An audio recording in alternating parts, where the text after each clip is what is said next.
Ce soir, nous allons essayer d'étudier ensemble la matzah. Chag HaMatzot, tel que la Torah l'appelle notre fête, est une fête très particulière qui est unique dans la Torah, puisque il n'y a pas de mitzvah dans toute la Torah, dans les 613 mitzvot, en tout cas pas dans les mitzvot que l'on côtoie aujourd'hui, où il y a une mitzvah de manger. Pas une mitzvah de manger, même en Ek Shabbat, c'est une mitzvah de profiter pendant le Shabbat.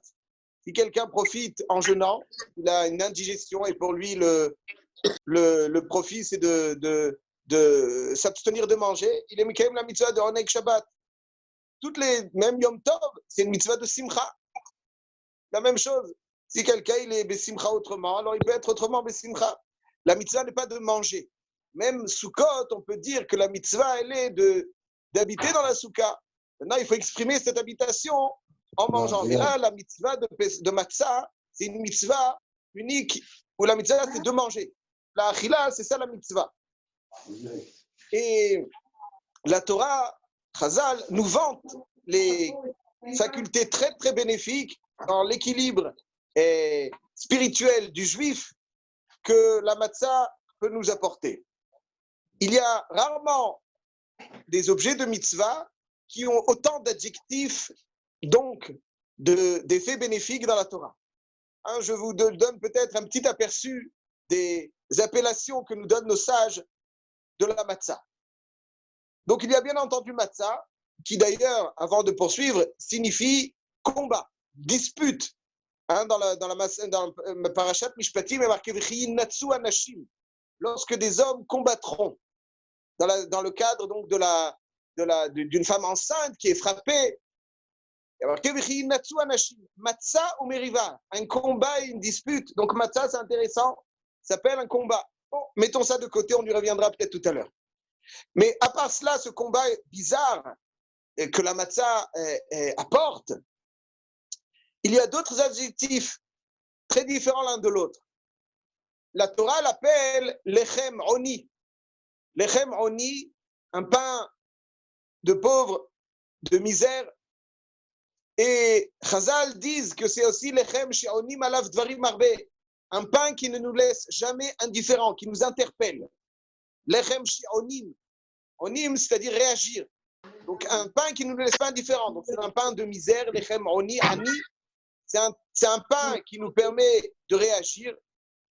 C'est Michla, le Zohar Kadosh l'appelle Michla de Mehemnuta, un pain qui offre la Emouna, et Michla de Asvata, un pain qui offre la Refoua. Donc, beaucoup d'adjectifs pour ce pain qu'est la matzah, et chacun d'entre eux vante la qualité bénéfique de la matzah. Je le répète donc, lechem oni, milachon aniyut, un pain de pauvreté, un pain qui, onim malav dvarim arbe, pendant la Haggadah, on doit avoir la matzah découverte parce que c'est un pain qui nous interpelle et qui nous fait réciter la Haggadah. C'est un pain de Emouna, un pain de Refoua, donc 4 ou 5 noms qui sont là pour vanter les grands effets bénéfiques de la matzah. Alors on va essayer de Rabotai d'étudier ensemble chacun de ces effets bénéfiques que constitue la matzah pour nous à travers ces appellations de nos sages. Lorsque nos sages nous offrent des appellations, c'est forcément pour nous délivrer les effets bénéfiques de cette matzah. Alors il faut savoir comment cette matzah va nous rendre des hommes meilleurs, comme toutes les mitzvot. C'est ce qu'on va essayer de voir un petit peu, d'y goûter avec votre permission. Et pour bien saisir cela, je vous propose d'étudier les qualités d'un personnage, qui est Avraham Avinu. Le tour, le Baal HaTurim, donc le fils du Rosh, Rabbeinu Yaakov Baal HaTurim, nous révèle que les 3 régalim, donc les 3 grandes fêtes, sont des fêtes qui correspondent chacune d'entre elles à un de nos avot. Nous dit le tour, Pessah, c'est Keneged Avraham Avinu. L'effet bénéfique que nous apporte la fête de Pessah nous provient d'Avraham Avinu. Shavuot, l'effet bénéfique de Shavuot, c'est Yitzhak. Et l'effet bénéfique de Sukkot, c'est Yaakov. Alors nous allons, avec votre permission, essayer de voir en quoi Pessah nous apporte les effets bénéfiques d'Avraham Avinu. Quelque part, les qualités d'Avraham Avinu qui sont enfouies en nous, qui constituent notre code génétique. Lorsque nous affrontons un défi, on ne l'affronte jamais seul. On a en nous les forces des Havot. Pessah est là pour éveiller les forces de Avraham Avinu enfouies en nous. Pessah Keneged Avraham.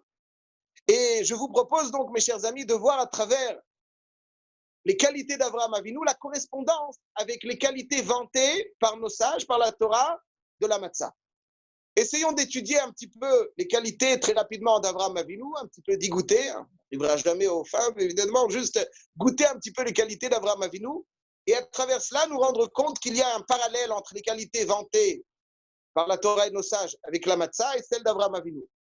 Alors voyons, si on devait définir les grandes qualités mises en relief dans la Torah d'Avraham Avinu, quelles sont ces grandes qualités? Avraham Avinu, on dit de lui, évidemment, Avraham Haïvri, Avraham l'hébreu, Avraham Haïvri. Avraham Avinu, c'est Rosh HaMa'aminim, c'est le père de tous les croyants. On voit donc déjà un parallèle entre Michla de Mehemnuta, la matzah, qui est un pain qui nous offre cette émouna, donc qui sollicite les qualités qu'Avraham Avinu nous a léguées, les qualités de émouna qu'Avraham Avinu nous a léguées. Quelles étaient donc, essayons de penser un petit peu, quelle est la qualité, le chidouche d'Avraham Avinu concernant la émouna.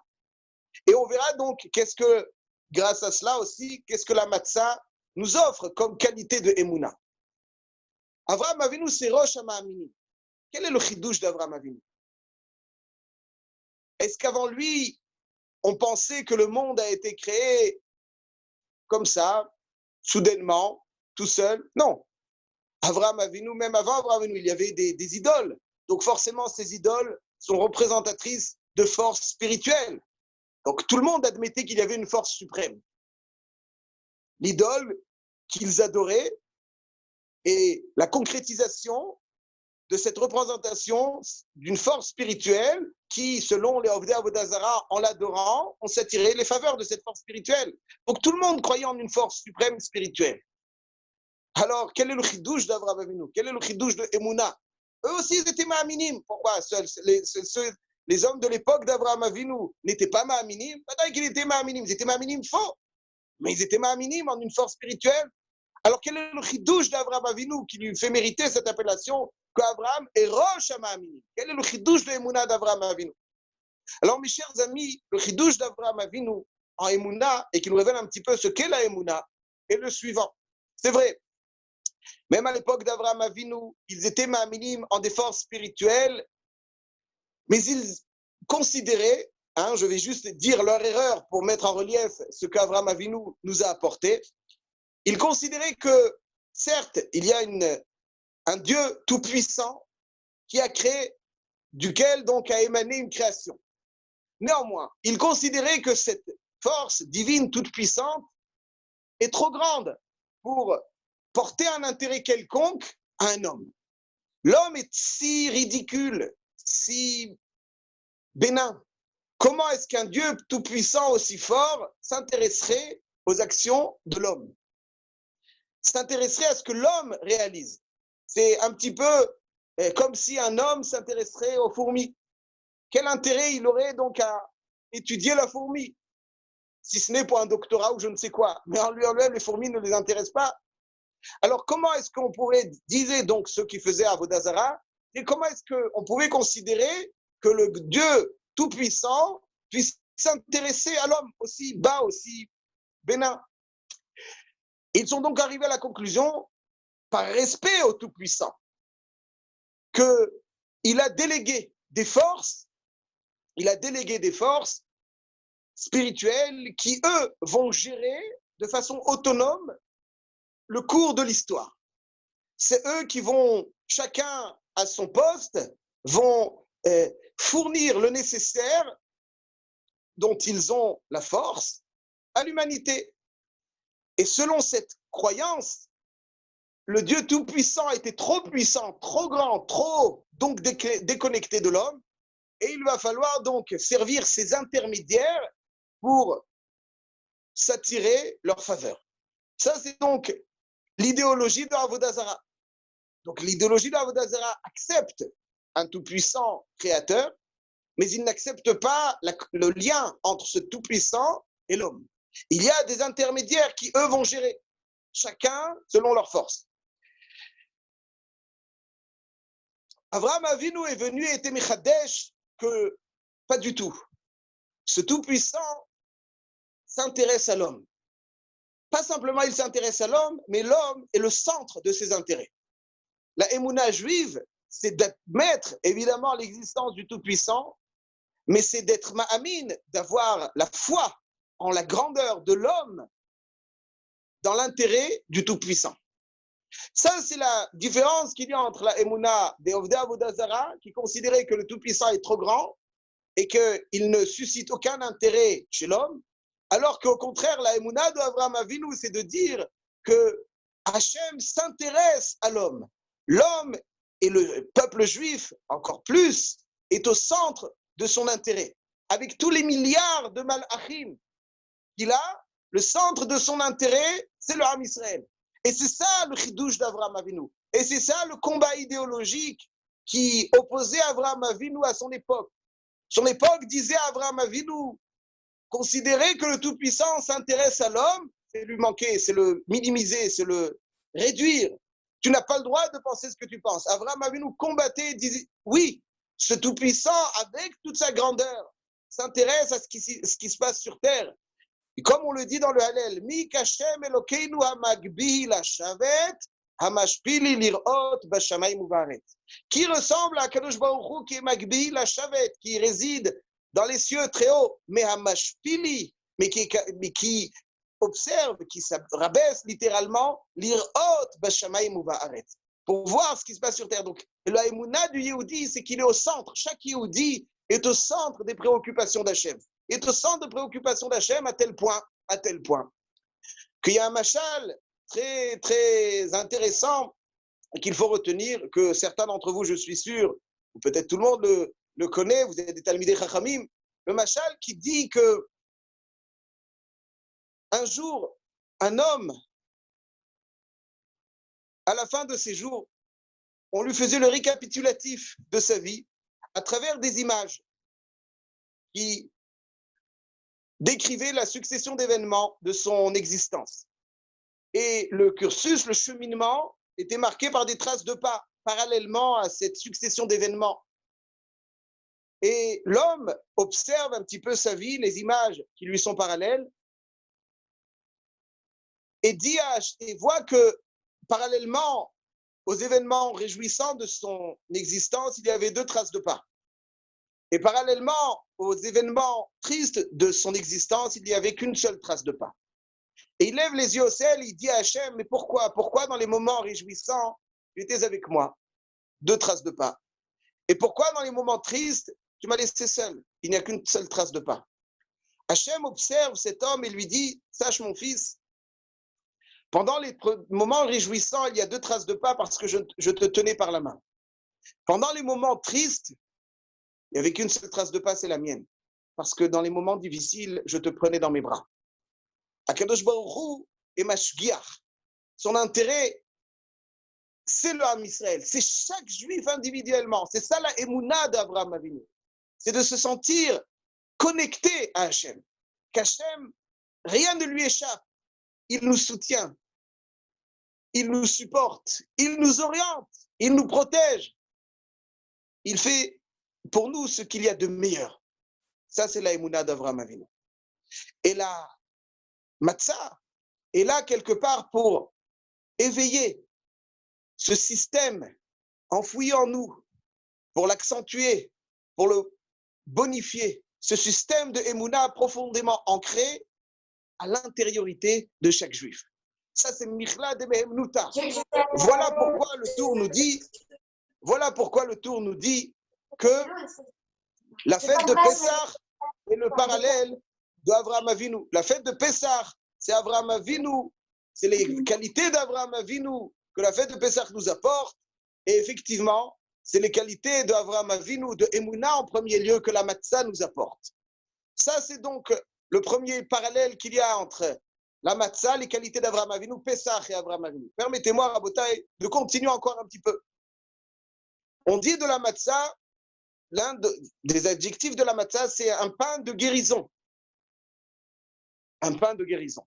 De quelle guérison il s'agit? De quoi il s'agit? Alors, encore une fois, observons Avraham Avinu pour mieux saisir le sens de ce pain de guérison. La Gemara nous dit au sujet d'Avraham Avinu, qui aime Avraham Avinu et kol Torah kula ad shelo nitna. Avraham Avinu a accompli toute la Torah avant qu'elle n'ait été donnée par Akadosh Baruch Hu à Sinaï. Comment Avraham Avinu savait les mitzvot qu'il devait accomplir? Comment? Il avait la nivoua. Bon, alors quel est le chidouche de la Gemara? Qu'est-ce que la Gemara vient nous enseigner? Quel enseignement elle nous délivre en nous disant, sache qu'Avraham Avinu a accompli toutes les mitzvot de la Torah avant qu'il n'ait été donné? Quel est le chidouche?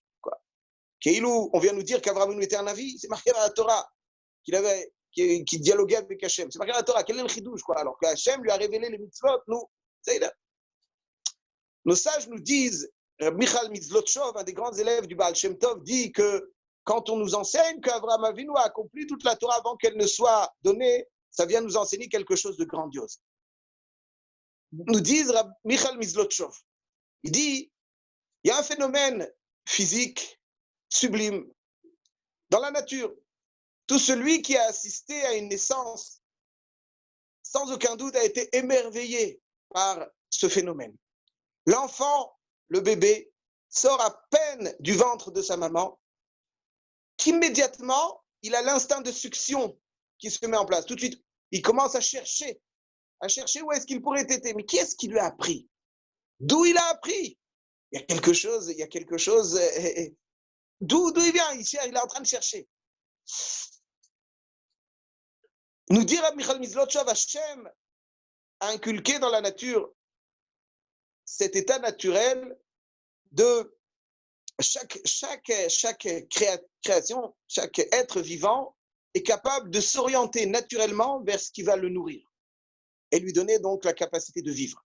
Même un petit poulain ou un veau, lorsqu'il sort du ventre de sa maman, tout de suite il sait manger, il sait se diriger naturellement vers ce qui va le nourrir.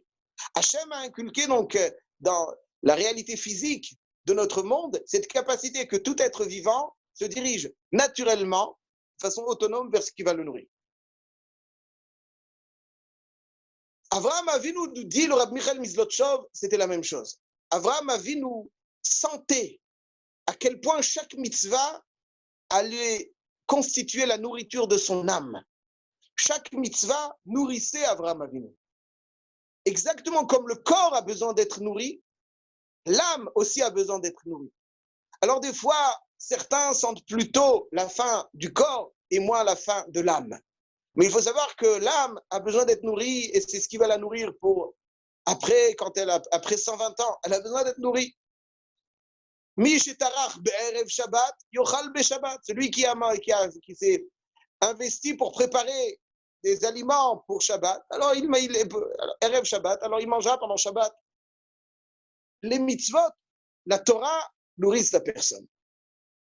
Avraham Avinu était tellement bien rattaché à sa neshama l'imprégnait tellement qu'il avait donc la capacité de se diriger naturellement vers chaque mitzvah qui allait le nourrir. Ça, c'est la force d'Avraham Avinu. Parce d'ailleurs, avoir faim, c'est un signe de bonne santé. Lorsqu'on sent qu'on a faim, c'est que le corps fonctionne bien et qu'il souhaite donc continuer à être alimenté. Lorsqu'un homme commence à ne plus avoir trop faim, alors c'est qu'il y a quelque chose qui ne fonctionne pas très bien. C'est vrai physiquement, c'est vrai aussi spirituellement. La faim est le meilleur des signes de bonne santé de l'homme, même spirituellement. Lorsqu'un homme a faim de l'accomplissement des mitzvot, il sent que la mitzvah le nourrit et il est affamé lorsqu'on le prive d'une mitzvah, alors c'est quelque part qu'il est en bonne santé. Ça, c'est donc le din, ça, c'est donc le chidouche que nous délivre la Gemara à propos d'Avraham Avinu. Le chidouche que nous délivre la Gemara, c'est qu'Avraham Avinu savait se diriger naturellement vers toutes les mitzvot qui allait nourrir son âme exactement comme tout être vivant. Un enfant, comme l'a dit un animal, est capable de se diriger vers ce qui va le nourrir. La matzah, c'est un pain qui est mérapé, qui apporte une guérison, parce qu'une âme rassasiée est une âme qui n'est pas dans son état le plus idéal. La matzah nous guérit parce qu'elle nous donne faim des mitzvot. La matzah nous guérit parce qu'elle nous offre la faculté d'Avraham Avinu. Elle nous permet de déculper en nous les qualités d'Avraham Avinu pour finalement se diriger naturellement, avoir faim des mitzvot. Avoir faim des mitzvot, c'est le plus beau signe de bonne santé. Voilà donc les enseignements du Zohar Kadosh. Comment la matzah, qui est un michla de mehemnuta, un michla de asvata, un aliment qui attise notre émouna, exactement comme Avraham Avinu, c'est-à-dire attise cette émouna, cette capacité de se lier, d'avoir le sentiment profond qu'on fait partie, qui vient Chol d'Akadosh Baruch Hu, qu'on est une particule divine. Ça, c'est Michla de Mehemnuta. C'est le Mahal, c'est ça le chidouche d'Avraham Avinu. Les Goïms disaient, il y a Hachem, il y a vous, rien à voir. Le Yehudi doit être Ma'amin, qu'il a une particule divine en lui qui le relie à Hachem, et qu'Hachem est sans cesse en attente, à l'affût, je dirais même, de toutes ces mitzvot. Ça, c'est la matzah qui nous apporte. Exactement comme un pharmacien est capable de nous dire quel médicament il faut pour telle ou telle pathologie. Les chachamim du Zohar Kadosh et de la Torah nous disent la matzah, à quoi elle est bénéfique. Et ils nous révèlent que la matzah, quand on la mange, et comme il faut, avec donc, en étant disposé à pouvoir acquérir ses effets bénéfiques, alors on ne l'abîme pas parce que quelqu'un peut manger après s'abîmer. Alors elle favorise en nous cette émouna héritée d'Avraham Avinu. Elle favorise en nous cette refoua, cette faim, cette bonne santé de l'âme qui lui permettra d'avoir faim des mitzvot. Permettez-moi encore, Rabotai, brièvement, de faire le parallèle entre les qualités vantées par la Torah concernant la matzah et encore d'autres qualités d'Avraham Avinu. La Torah nous dit que la matzah, c'est un lechem oni, un pain de misère, de ani. Quelqu'un qui est ani, l'étymologie du mot ani, c'est anava, c'est l'humilité. Le ani sait pertinemment que sa subsistance dépend de son bienfaiteur. Donc il fait preuve d'humilité. Il sait que celui à qui il est rattaché, qui lui apporte cette subsistance, c'est lui. Donc il fait preuve d'humilité. On n'a jamais vu un ani khatsouf, on n'a jamais vu un ani plein de ga'ava. Un ani toujours effacé. Il fait preuve de beaucoup d'humilité. Et si un ani est khatsouf, c'est qu'il n'est pas ani.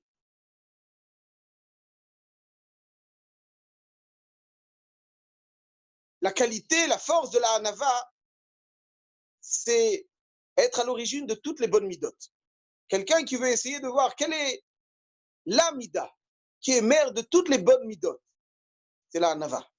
Quelle est la mida qui est mère de tous les vices, de toutes les avérotes, c'est la ga'ava. La hanava, c'est le sommet des midot tovot, et la ga'ava, c'est le sommet des midot raot. Lorsque le Nachash essayait d'encourager Adam et Chava de goûter aux fruits interdits, il lui dit, lorsque vous goûterez à ce fruit interdit, Vihiyitem kelokim yodae tovara. Il essaye donc de lui inculquer l'idée que lorsqu'il goûtera, il sera kelokim. Kelokim, il aura une forme d'indépendance, une forme de grandeur. Et c'est cette ga'ava qui a fait fauter. La ga'ava est la mère de tous les vices. Alors, deux, trois phrases avec votre permission sur c'est quoi la hanava et la ga'ava? Alors, en général, certains font la grossière erreur de penser que la hanava, c'est sentir nul, insignifiant, incapable. Ça, c'est pas de la hanava, c'est de la tipshut. Dans la yeshivot, une phrase qui revient très souvent, ils disent celui qui n'est pas conscient de ses défauts, c'est grave. Mais celui qui n'est pas conscient de ses qualités, c'est encore plus grave. Donc la hanava n'est pas avoir un sentiment d'incapacité, donc négliger sa personne. Non. La hanava, c'est à l'image du Ani. Ani, Anava, c'est la même racine. C'est avoir la conviction que je ne suis pas au centre, qu'il y a un centre qui est Hachem, autour duquel je gravite et auquel je me soumets. Se soumettre aujourd'hui, c'est un mot un peu vulgaire, je crois. Soumettre, on se soumet à qui? Chaque homme est totalement libre de faire ce qu'il le souhaite, à la seule condition qu'il ne porte pas atteinte à son voisin. On ne se soumet à aucune valeur, à rien du tout. La Torah, oui, il faut le dire clairement, c'est adhérer aux valeurs de la Torah et des mitzvot, c'est se soumettre à cette force divine et se sentir ani, sans cette adhésion. Et donc, finalement, le profil du Hanav, c'est de va se sentir au centre et essayer d'aimanter et de faire graviter tout ce qui existe autour de lui. Le Hanav, c'est que lui gravite autour d'un centre différent. Et lorsqu'on fait preuve de cette soumission et on est conscient, profondément conscient, qu'on n'est pas au centre et qu'au contraire, nous gravitons autour d'un centre différent, alors notre état d'esprit est sublime parce qu'il va nous permettre finalement d'essayer sans arrêt d'accentuer, de se sentir Ani. Je suis Ani par rapport à celui qui m'apporte ce centre et qui m'apporte cette subsistance. Je suis une particule d'une immensité qui finalement m'alimente. Donc je fais preuve de Hanava. C'est moi qui gravite autour de cette force et c'est pas je fais graviter l'existence autour de ma personne. Un Gavtan, par contre, un Gavtan, celui qui fait preuve de Gava, c'est celui qui adore être au centre et qui va faire tourner tout ce qui existe autour de lui, essayer en tout cas, tenter. Et il va essayer donc d'aimanter, de ramener tout vers lui parce qu'il se considère être au centre. Il y a une Gemara dans ma Sechet Sota qui m'a toujours beaucoup surpris. Elle dit, la Gemara, dans le traité Sota d'Afdalet Amoudbet, regardez, la Gemara nous dit que celui qui est Gavtan, il est Chashoud Alechet Ish. Quelqu'un qui est Gavtan, on peut le suspecter d'avoir un lien avec une femme mariée. Quel rapport? La Gava et Chet Ish. Comme ça, je ne comprenais pas cette Gemara. Mais avec un petit peu d'expérience, je me rends compte que le Gavtan cherche une seule chose, que rien ne lui résiste. Il veut tout ramener à lui parce qu'il se considère au centre et rien ne doit lui échapper. Ça, c'est la Gava. La Kina, Ta'ava, Ve'akavod, Motsil et Adam Minaolam, la mère de toutes ces trois midot, c'est la Gava. La Kina, bien entendu, ne supporte pas que quelqu'un ait quelque chose que lui ne possède pas. C'est lui le centre. Comment quelqu'un pourrait être plus au centre que lui et posséder quelque chose que lui ne possède pas? Même la Ta'ava, le Baal Ga'ava, cherche à tout aspirer, à tout aimanter. Rien ne devrait lui résister. Tout doit revenir vers lui. Tout est là pour lui. Le Kavod, bien entendu, c'est de la Ga'ava. Et si vous cherchez un petit peu, je ne veux pas citer de nom, mais dans nos amis proches ou moins proches, on observera toujours des gens pleins de Hanava. Et on verra toujours que les gens qui sont pleins de Hanava ont beaucoup moins de Ta'ava. Ils sont discrets, effacés. Et on sent qu'ils sont moins exposés à l'ochet.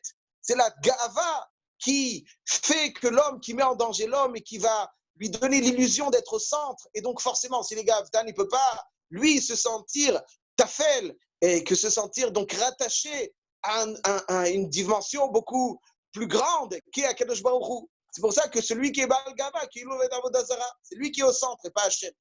Ça, c'est donc la différence qu'il y a entre la Ga'ava et la Hanava. La Ga'ava, lorsqu'on se sent au centre et on ne cherche pas à se considérer, à se soumettre à une force beaucoup plus forte que nous, c'est un profil. Celui qui est au centre veut tout attirer vers lui. Alors évidemment, il peut faire même la Torah et les mitzvot, mais dire voilà, Hachem, s'il te plaît, voilà, je te donne la Torah et les mitzvot, laisse-moi tranquille, gérer mon quotidien et ramener tout vers moi un maximum sans encombre. C'est un Gavtan. Le Hanav, il est profondément soumis à Kadosh Baruch Hu, il ne se considère pas comme le centre, il n'a pas ce profil d'être qui a la nécessité que tout gravite tout autour de lui. Avraham Avinu, la Torah nous dit, Va'anochi afar va'efer. Avraham Avinu, c'est le Rosh Aminim. Forcément, donc c'est le Rosh Ha'anavim. Va'anochi afar va'efer. Afar va'efer, nous dit le Beth Alevi, afar, c'est quelque chose qui n'a pas de passé. Efer a du passé, mais n'a pas d'avenir. La cendre a un passé, mais n'a pas d'avenir. Nous dit le Beth Alevi qu'Avraham Avinu disait qu'indépendamment d'Hachem, je suis afar va'efer.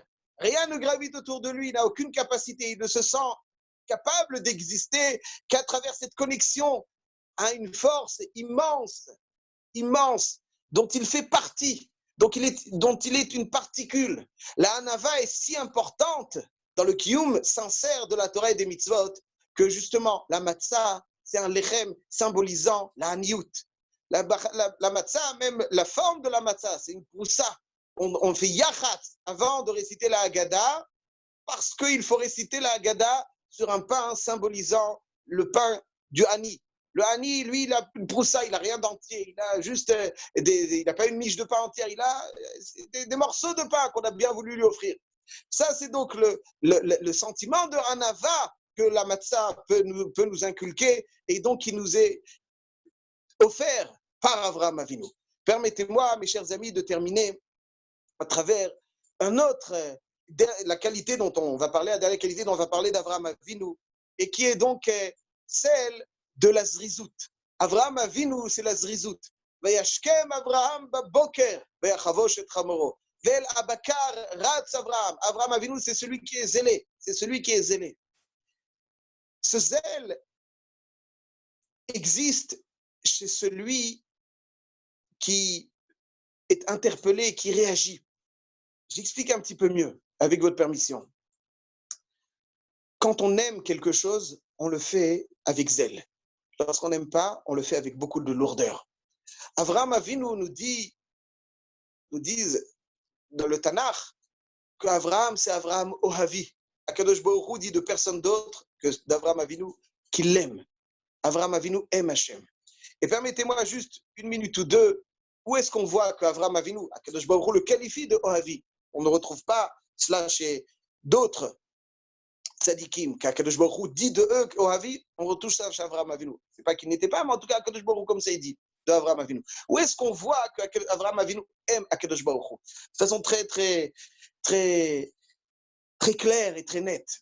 Quand Akadosh Baruch Hu demande à Avraham Avinu de quitter sa famille, le pasuk nous dit que Vayomer Hashem el Avraham, lech lecha, Vayomer, c'est une amira tendre.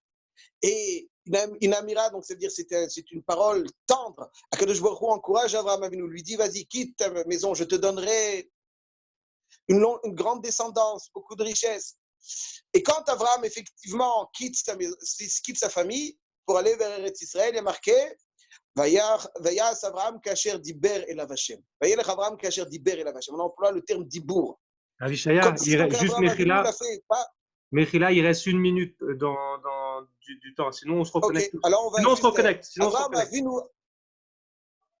Voilà. Alors Avraham, je termine très rapidement. Avraham Avinu a fait tout ce qu'il a fait parce qu'il savait que les récompenses qu'Hachem allait lui donner, c'est les plus grands des plaisirs que Akadosh Baruch Hu pouvait avoir. Donc Avraham Avinu voulait toutes les récompenses qu'Hachem lui faisait, mais pour Hachem. Quand on aime quelqu'un, on sait qu'on fait ce qu'il attend de nous pour lui. On veut, comme si quelqu'un, une maman offre une glace à son petit, il se délègue de la glace, mais c'est sa maman qui a plus de plaisir de la glace que lui-même. Quand on aime quelqu'un, on veut se délecter de ses cadeaux pour lui faire plaisir. Ça, c'est Avraham Avinu. Et ça, c'est Roni. Quand on aime, on ne reste jamais indifférent. Ça, c'est Lechem Sheonim